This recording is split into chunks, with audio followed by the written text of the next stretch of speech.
다시 한국 때리기에 돌입하고 있다고 합니다. 어떻게든 일본 국민들의 시선을 국외로 돌려 지지율을 회복하려는 심산으로 보이는데요. 하지만 일본의 경제 상황은 현재 매우 위험하기 때문에 한국을 적으로 돌린다면 일본이 오히려 빠져나올 수 없는 구렁텅이로 추락할 수 있다는 우려의 목소리가 들리고 있습니다. 어떠한 소식인지 확인해 보도록 하겠습니다. 일본의 뉴스를 확인해 보면 현재 한국에 관한 뉴스가 상당히 많습니다. 아베의 지지율이 폭락하고 일본 경제 상황이 좋아지지 않자 일본이 항상 그래왔던 것처럼 반전을 위한 카드로 한국을 선택한 것입니다. 과거를 돌이켜보면 일본은 그러한 선택을 지속적으로 반복했습니다. 대표적인 예가 일본은 1923년 9월 일본 관동 지방 대지진으로 민심이 매우 흉흉하자 일본 정부 차원에서 한국인에 대해 말도 되지 않은 유언비어를 퍼뜨렸습니다. 그로 인해 안타까운 일을 당한 한국인만 무려 6,000명에 달했다고 합니다. 하지만 일본 정부는 이러한 충격적인 사실을 숨겼으며 자경단의 그 책임을 전가해 재판에 회부했고 결국 그 자경단원들은 증거 불충분으로 모두 석방되었습니다. 현재도 아베 정권은 틈만 나면 한국 때리기에 몰두하고 있고 혐한 서적이 일본에서는 베스트셀러가 될 정도로 잘 팔리고 있죠. 이렇듯 일본은 인륜을 저버린 행동을 보면 정말 치가 떨릴 정도죠. 하지만 그럼에도 불구하고 일본은 전혀 반성의 기미를 보이지 않고 있습니다. 일본은 수많은 한국인들을 강제로 데려가 임금도 거의 주지 않은 채 강제 노역을 시켰습니다. 당연히 이에 대해 배상을 해야 하는 것이 인간의 기본 도리입니다. 하지만 일본은 모르쇠로 일관하며 강제징용 배상에 대해서 어떠한 움직임도 보이지 않았습니다. 따라서 대한민국의 대법원은 2018년 10월 30일 강제징용 피해자들에 대해 일본 전범기업의 손해배상 책임을 인정했습니다. 즉 피해자들에게 일본 전범기업은 1인당 1억 원씩을 지급하라고 판결한 것입니다.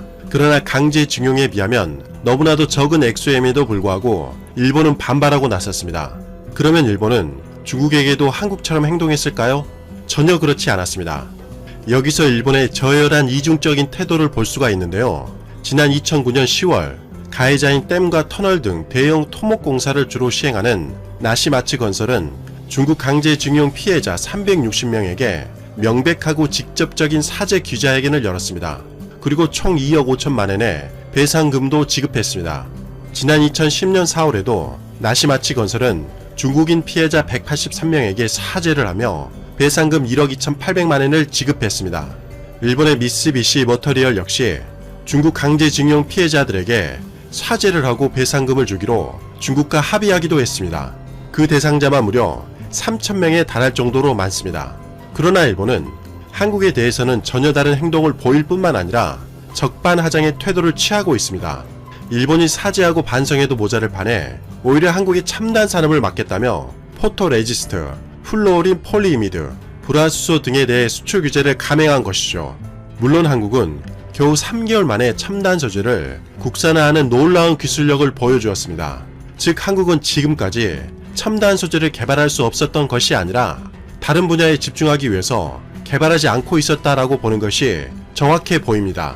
또한 한국은 이성적인 태도로 일본에 대해 충분한 시간과 기회를 주었습니다. 그러나 여전히 일본의 태도는 변하지 않았습니다. 그래서 강제징용 피해자들은 일본 기업의 한국 내 자산 압류에 들어갔습니다. 당연히 일본 기업들은 관련 서류 접수를 거부하는 방법으로 시간을 끌었고 한국은 이에 대해서 서류가 전달되는 것으로 간주하는 공시송달을 통해 일본 자산을 본격적으로 압류하기로 결정한 것이죠. 지난 6월 6일 일본 매체 석간호주에 따르면 스가 관방장관은 4일 기자회견에서 한국 측 판결과 관련된 사법 절차는 명확한 국제법 위반이다. 일본 기업의 현금화는 심각한 상황을 초래하기 때문에 피해야 한다고 발언했습니다.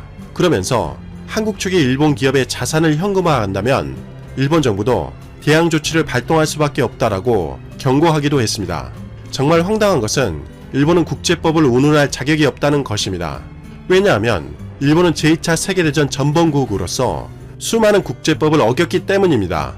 또한 대한민국은 일본이 제시한 수출 규제 이유를 모두 해제했음에도 불구하고 일본의 태도 변화가 없자 결국 일본을 WTO에 제소하기에 이르렀습니다. 당연히 한국 결정에 문제가 있다고 판단한다면 일본도 WTO에서 자신의 주장을 펼치면 됩니다. 하지만 WTO 제소에 대해서 일본이 당당하게 대응하지 못한 이유는 한국의 수출 규제를 할 정당한 명분 자체가 없기 때문이죠. 또한 이미 뼈아픈 패배를 경험한 적이 있기에 일본 스스로 불리하다는 점을 잘 알기 때문이기도 합니다. 지난해 4월 한국이 후쿠시마현 등 일본의 8개의 수산물을 수입 금지한 조치는 WTO 협정에 어긋나지 않는다고 판단해 한국이 승리하는 쾌거를 이루어냈습니다. 이런 상황이지만 일본은 여전히 고집을 꺾지 않고 있습니다. 지난 6월 6일 일본 매체 현대비즈니스는 일본의 보복 부메랑으로 한국 경제에 큰 악영향을 끼칠 것이라고 보도했습니다. 기사에 따르면 한국과 일본의 신뢰 관계는 양국이 배려하고 양보하는 것을 전제로 진행하고 있다라고 주장하며 한국의 대법원 판결은 국제법 위반 문제라고 지적했습니다. 그런데 과연 일본이 한국의 신뢰라는 단어를 함부로 쓸 수가 있는 처지가 되나요? 일본은 스스로 자신이 한 행동을 돌이켜봐야 할 것 같습니다. 또한 민주주의는 삼권 분립이 기본입니다. 대법원의 판결을 한국 정부가 뒤집을 수 없는 법이며 한국 정부의 행동이 문제가 된다면 일본은 WTO에서 당당히 주장하면 되는 일입니다.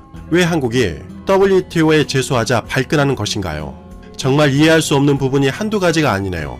그러면서 기사에 따르면 일본은 대항 조치를 취하게 될 것이라고 경고했습니다. 그 대항 조치는 금융 조치를 취하게 될지도 모른다라면서 한국 원화는 국제통화가 아니기에 한국은행이 달러를 조달할 때 일본은행이 보증하는 협력을 해왔지만 이를 그만두게 된다면 한국은행은 달러 조달 비용이 높아져 한국 기업에 큰 부담으로 작용한다는 것입니다.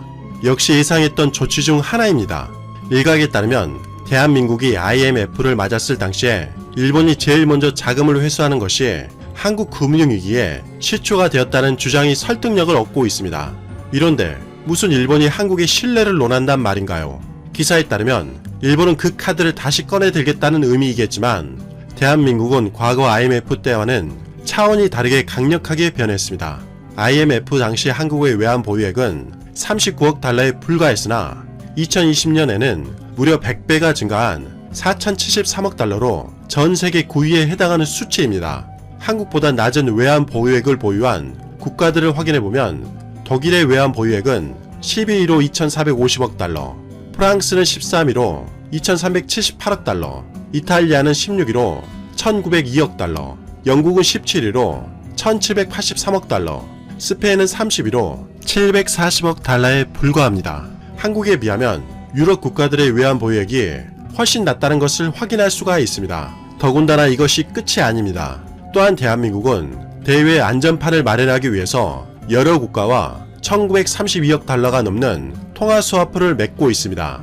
기획재정부에 따르면 600억 달러에 달하는 통화스와프를 맺은 미국을 필두로 중국과 560억 달러, 스위스와 106억 달러, 호주와 81억 달러, 아랍에미리트와는 54억 달러입니다. 심지어 한국과 캐나다는 기간과 한도까지 제한이 없는 통화스와프를 체결했습니다. 즉 일본이 금융조치를 취한다고 해도 한국이 큰 영향을 받을 가능성은 낮다는 뜻입니다. 소식통에 따르면 일본이 한국에 금융조치를 취할 예정이었다면 지난 7월에 수출 규제를 할 당시에 동시에 했을 것이다 라고 지적했습니다. 그러나 그렇게 하지 못했다는 것 자체가 일본이 스스로 별 영향이 없다는 것을 인정하는 증거라는 것이죠. 사실 일본은 한국 경제를 신경 쓸 겨를이 없을 정도로 위험한 상황입니다. 일본의 부채 비율은 폭증하고 있고 기업들은 부지기수로 파산하고 있습니다. 지난 6월 6일 일본 매체 마이니치 북스닷컴에 따르면 도쿄 상공 리서치 상무이사 정부 본부장인 토모타 노부오는 2020년 일본의 연간 파산 기업만 1만 건, 휴폐업 기업만 5만 건이 넘을 것이라는 암울한 전망을 내놓았습니다. 그만큼 일본의 상황이 심각하다는 뜻입니다. 기사에 따르면 현재 일본의 C19 쇼크는 기업 규모도 업종도 지역도 가리지 않고 동시에 폭넓은 영향을 끼친다는 것이죠. 그에 따라 적자에 대한 감원이 시작되었다고 합니다. 순식간에 전국적으로 확대된 C19 파산은 전국 각지의 소매와 외식, 건설, 제조업 등을 가리지 않았습니다. 지난해 5월과 비교해 봤을 때 전년 동월 대비 10%를 초과해 이미 리먼 쇼크를 앞질렀습니다. 따라서 이런 기업들을 지원하기 위해서 일본 정부와 금융청 그리고 일본은행도 대응을 서두르고 있으나 기업들에게서 들려오는 목소리는 불만만 가득하다고 합니다. 왜냐하면 일본은 너무나 서류가 복잡해서 신청하기 매우 어려울 뿐만 아니라 자금을 지원받는데 시간이 너무 오래 걸려 때가 늦은 경우가 많다는 것이죠. 한국은 첨단 IT를 동원해 최대한 빠르게 자금을 지원해줍니다.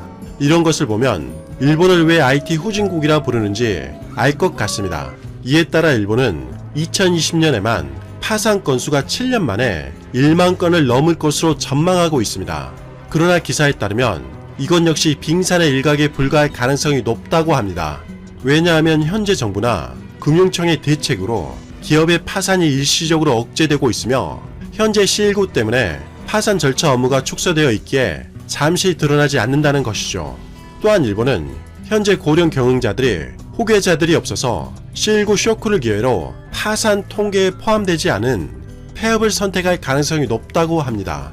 왜냐하면 일본 정부가 자금을 지원해 준다고 하지만 경영자 입장에서는 빚을 늘리는 것은 차후에 큰 부담으로 되돌아오기 때문에 차라리 폐업을 선택한다는 것이죠. 따라서 지난해 일본에서 약 4만 3천 건이었던 휴폐업이 2020년에는 5만 건을 훌쩍 넘을 것으로 전망하고 있습니다. 또한 일본에서 대기업들이 인원을 감축하는 움직임을 보이고 있습니다. 왜냐하면 대기업들마저도 지난해부터 급격한 실적 악화 때문에 적자에 따른 구조조정이 시작될 예정이라는 것이죠. 이렇게 기업들이 파산하게 되면 결국 금융기관에도 냉엄한 현실이 도래할 가능성이 높습니다. C19 쇼크는 전국에서 규모나 업종을 불문하고 발생했기 때문에 기업들이 파산하면 자금을 회수하지 못한 금융기관의 위기가 닥쳐 일본은 금융위기가 발생할 수 있다고 위기감을 드러냈습니다. 일본은 자국 경제도 관리하지 못하면서 한국의 보복카드를 준비하고 있다니 헛웃음만 나올 뿐입니다. 한국과 일본의 신뢰는 일본이 전쟁 범죄에 대해서 통렬한 사죄와 반성 그리고 배상이 있을 때나 가능한 법입니다. 이상 가치왕 채널이었습니다. 지금까지 시청해주셔서 진심으로 고맙습니다. 시청자님들 항상 건강하시고 복 많이 받으세요.